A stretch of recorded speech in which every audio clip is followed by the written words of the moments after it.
There is a mistake I see families make again and again when an older loved one begins changing.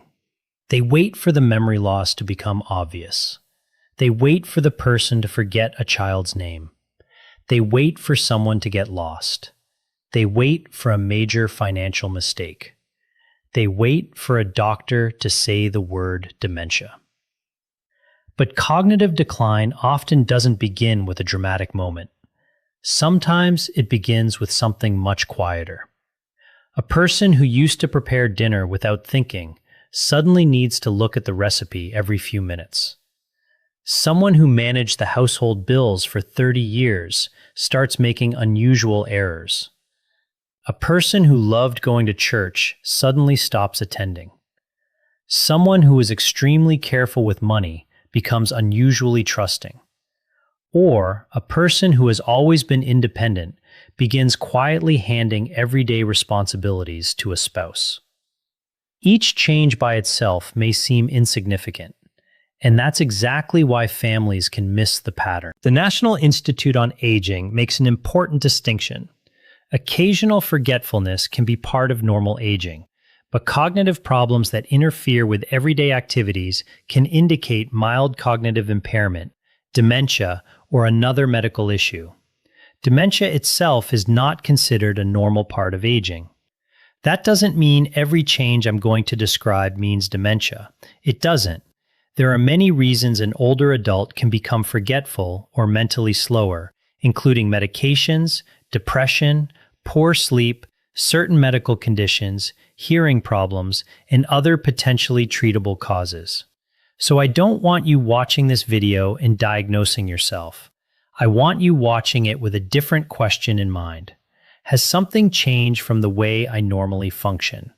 Because sometimes that question is much more important than asking, how good is my memory? Stay with me because later I'll show you 5 changes in your daily routine that deserve attention, how to tell them apart from normal aging, and what I would want you to do if you notice them.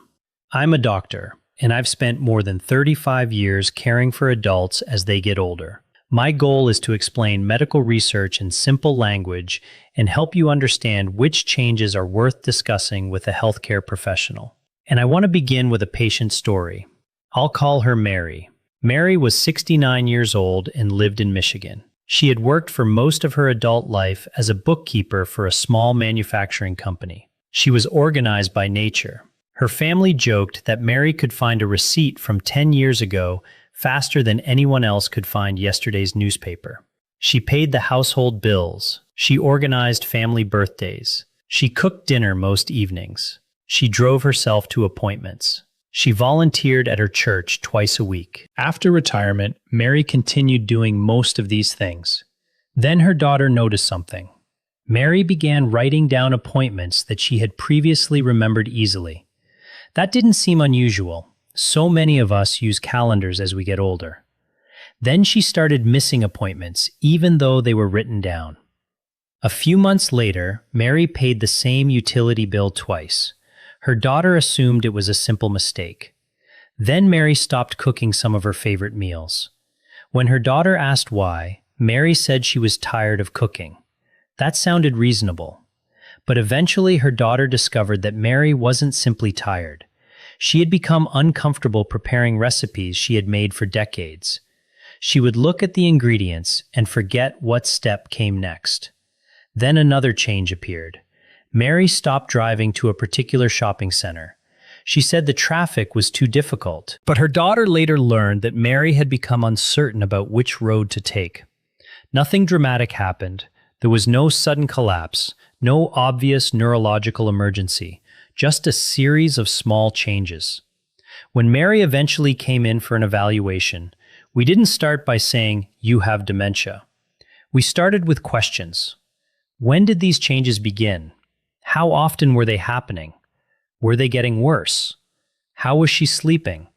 What medications was she taking? Was she depressed? Was she still managing her finances? Could she cook safely? Was she getting lost? Was she having trouble finding words? And perhaps most importantly, what had changed from her previous level of ability? That last question is extremely important, because the brain isn't responsible only for remembering names and dates. It also helps you plan, organize, calculate, navigate, communicate, make decisions, and complete familiar activities. And that brings us to the first change. The first is becoming dependent on reminders for things you previously remembered easily. Now, let me be very clear. Using a calendar is not a sign of cognitive decline. Using a phone reminder is not a sign of dementia. In fact, I encourage older adults to use calendars, written lists, pill organizers, and other memory aids. Those are smart tools. The concern is a change in dependence. Perhaps you always remembered your doctor's appointments. Now you need multiple reminders. Then you begin forgetting appointments despite the reminders, or you no longer remember making the appointment in the first place. That is different. The Alzheimer's Association identifies increasing reliance on memory aids or family members for things a person previously handled independently as one possible warning sign of Alzheimer's disease and other cognitive disorders. Think of your calendar as a tool. Using the tool isn't the problem. The question is whether your ability to use the tool has changed. Imagine someone who has balanced a checkbook for 40 years.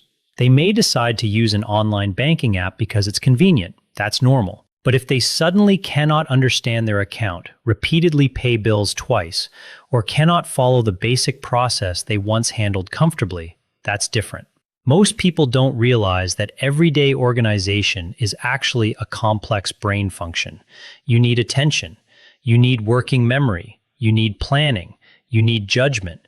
You need the ability to follow a sequence.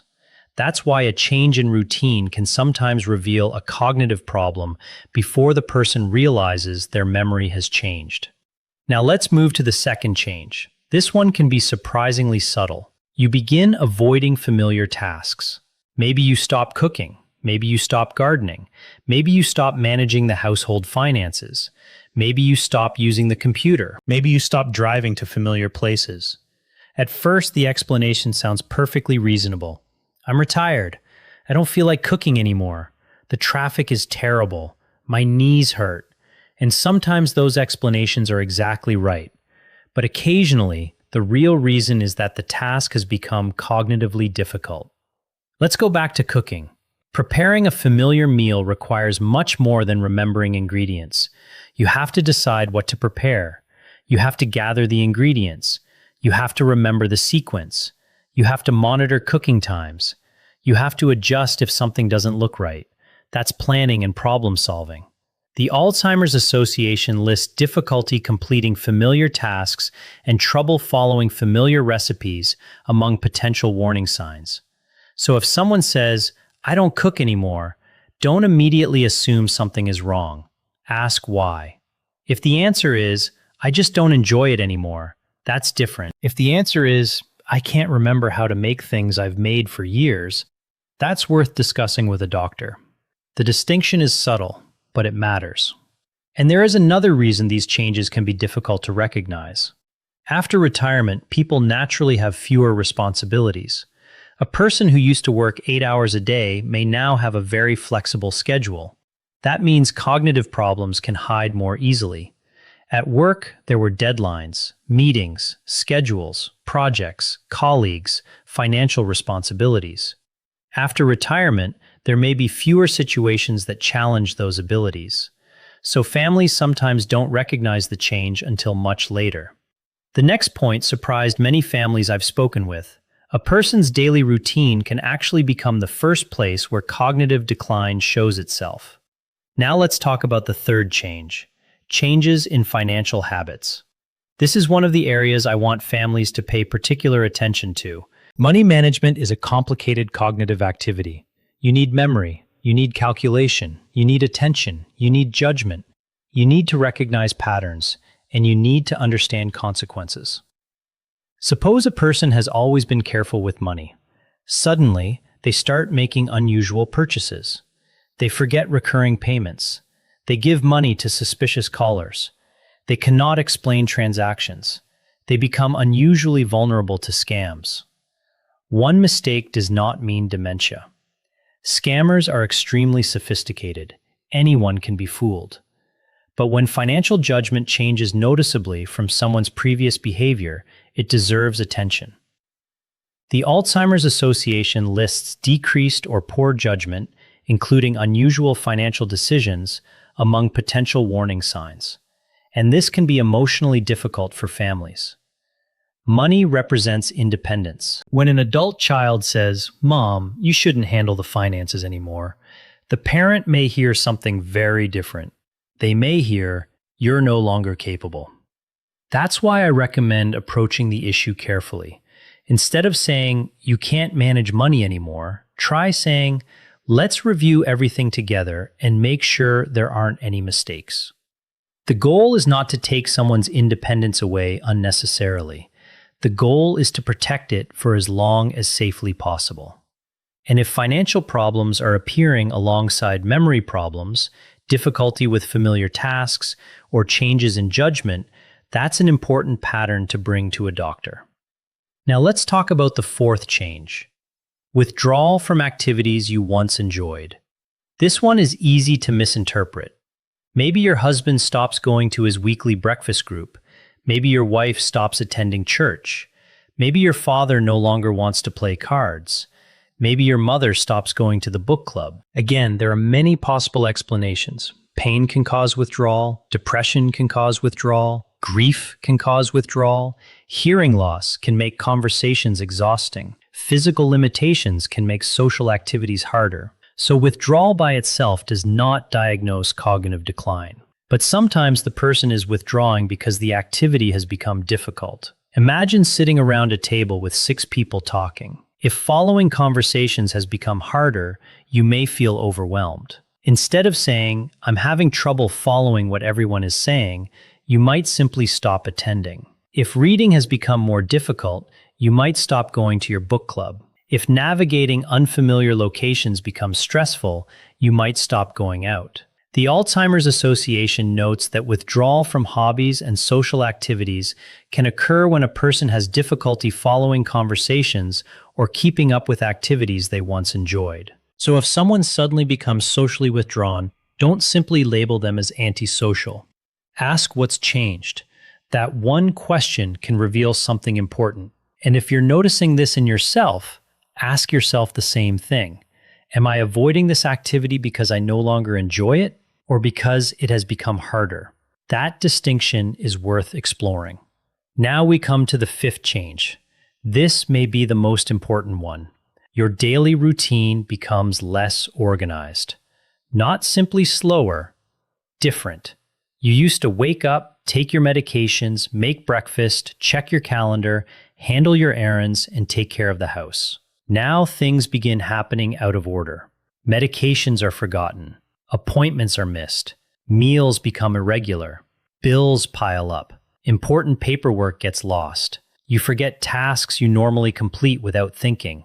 The house becomes increasingly disorganized. Personal grooming changes. Or you begin relying on someone else for tasks you previously handled independently. This is important because doctors care deeply about functional ability. The National Institute on Aging explains that more serious cognitive problems can make everyday activities such as driving, using the phone, following recipes, and finding your way home more difficult. Think of your daily routine as a kind of orchestra. Your memory is one instrument, attention is another, planning is another, judgment is another, movement is another. When everything is working well, they play together without much conscious effort. But if several systems begin struggling, the routine may start falling apart. And you may notice the result before you understand the reason. That's why I don't want you to judge your brain based on a single memory mistake. Look at the entire pattern. Can you still manage your normal responsibilities? Can you still navigate familiar places? Can you still handle your finances? Can you still prepare familiar meals? Can you still keep track of your medications? Can you still participate in conversations and activities you enjoy?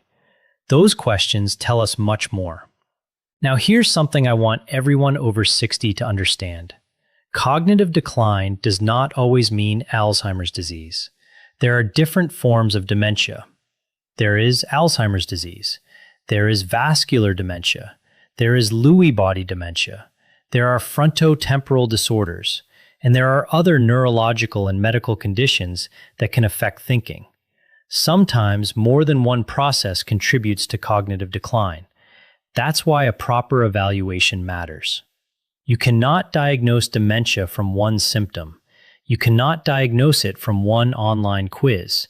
And you certainly cannot diagnose it because someone forgot where they put their glasses. The National Institute on Aging notes that memory problems can have many causes, including medical conditions, depression, medication effects, sleep problems, and other factors.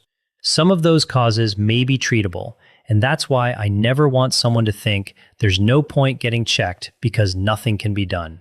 Sometimes something can be done. Maybe a medication needs to be adjusted. Maybe sleep apnea needs to be evaluated. Maybe depression needs treatment. Maybe a nutritional or metabolic problem needs attention. Maybe hearing loss is making communication difficult. Or perhaps the evaluation does identify mild cognitive impairment. MCI is not the same thing as dementia. People with MCI generally maintain independence in their daily activities, although they have more cognitive difficulties than expected for their age. Not everyone with MCI progresses to dementia. That distinction can be reassuring, because the purpose of an evaluation is not simply to give you a frightening label. It's to understand what's happening. Now let's talk about another mistake families make. They wait for the problem to become severe. They say, "We'll keep an eye on it." Then 6 months pass, then another year. Eventually, the person has difficulty managing medications, or driving, or finances, or cooking, or navigating familiar places. At that point, the family may be dealing with safety concerns that could have been addressed earlier.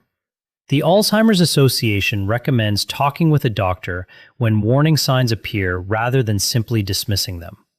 That doesn't mean every concern requires an emergency appointment. It means persistent changes deserve a conversation.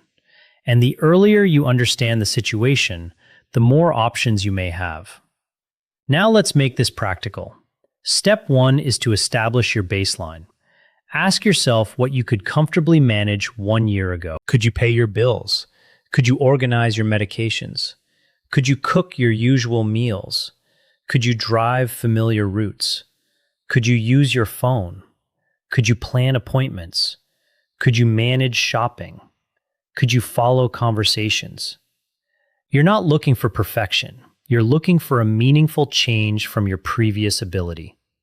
Step 2 is to document specific examples. Don't tell your doctor, "My memory is terrible." Instead say, "I forgot an appointment even though it was on my calendar."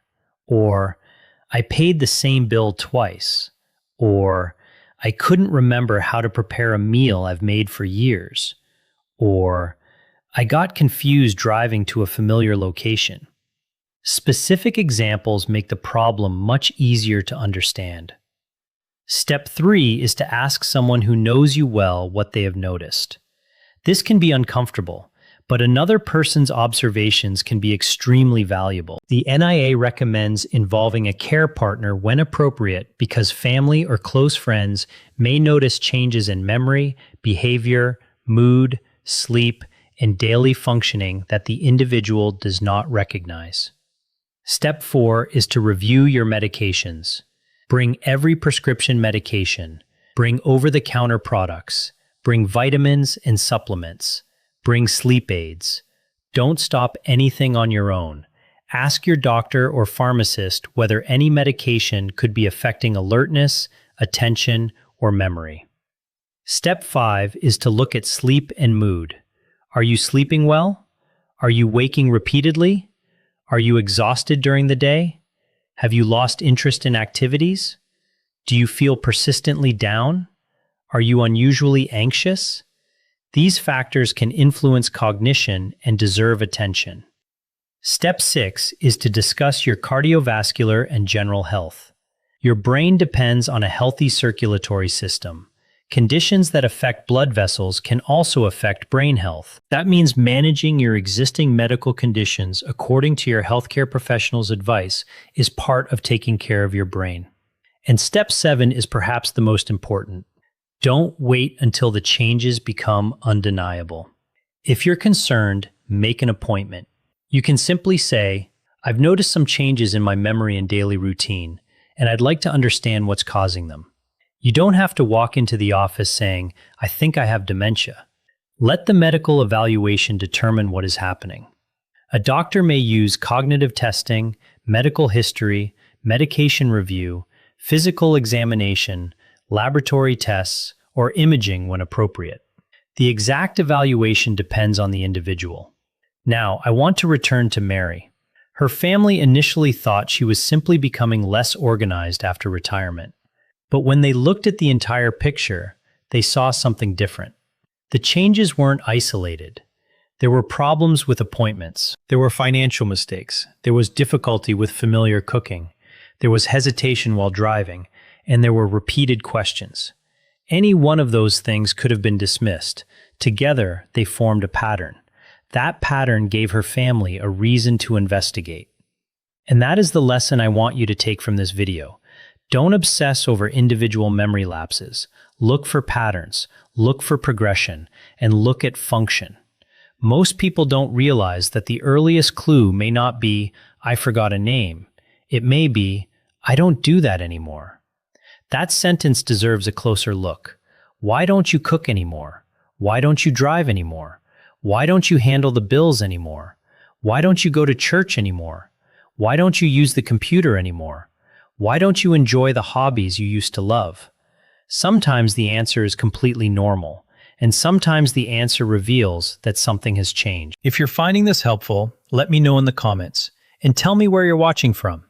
If you're watching because you're concerned about a spouse or parent, remember that your role isn't to diagnose them. Your role is to notice, to listen, to support, and to encourage appropriate medical care. Try not to turn every conversation into a memory test. That can create anxiety and damage trust. Instead, approach the person with respect. Say, "I've noticed a few changes, and I'd like us to talk to your doctor about them." Protect their dignity. Let the doctor investigate the cause. And if you're noticing changes in yourself, don't be embarrassed. Your brain is part of your body. You wouldn't ignore persistent chest pain because you were embarrassed to mention it. You shouldn't ignore meaningful cognitive changes either. And there is one situation I want to separate from everything we've discussed. Sudden confusion is different from gradual cognitive decline. If someone suddenly becomes confused, has trouble speaking, develops weakness or numbness on one side, has facial drooping, sudden severe dizziness,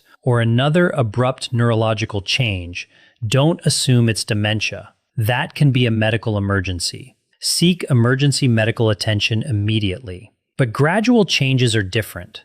They deserve evaluation without panic. Now, I want to leave you with something reassuring. Getting older does not automatically mean developing dementia. The brain changes as we age, but many older adults experience only modest changes in memory and thinking. Dementia is not an inevitable part of growing older. And even when someone does develop cognitive impairment, there is still a great deal that families can do. You can make the home safer. You can simplify routines. You can use calendars and reminders. You can organize medications. You can involve trusted family members. You can continue social activities. You can encourage appropriate physical activity. You can address hearing and vision problems. You can manage chronic health conditions. And you can make important decisions while the person is still able to participate. These steps don't guarantee that dementia will never occur. There is no magic food, supplement, or daily routine that can make that promise. Be cautious whenever someone claims otherwise. But healthy habits can support overall brain and cardiovascular health. The NIA recommends staying physically active, eating well, getting adequate sleep, remaining socially engaged, learning new skills, and managing health conditions as part of healthy cognitive aging. So tonight, ask yourself something simple. What's different? Not, what did I forget today?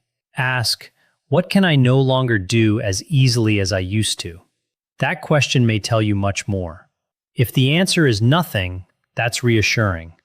If the answer is one small change, make a note and keep an eye on it. If the answer is several changes happening together, talk with your healthcare professional. Don't panic. Don't self-diagnose. But don't simply dismiss the pattern as getting older, because sometimes noticing a change early is the beginning of getting the right explanation. And that's what I want for you. Not fear, understanding. Not shame, good medical care. Not assumptions, answers. If this video helped you understand the difference between ordinary aging and possible cognitive decline, consider subscribing for more calm, evidence-based health information for adults over 50. And before you go, I want to ask you one question. What change in your daily routine would concern you the most? Difficulty managing money, forgetting appointments, struggling with familiar tasks, avoiding activities, or becoming less organized? Share your answer in the comments. Your experience may help another family recognize a change they have been quietly wondering about. Take care of yourself, stay observant, and remember this: a forgotten name is not a diagnosis. A misplaced pair of glasses is not a diagnosis. Needing a calendar is not a diagnosis. But a persistent change in the way you manage your everyday life deserves to be understood. Getting older is normal. Ignoring meaningful changes is not necessary. Pay attention, ask questions, and when something doesn't feel right, get it checked.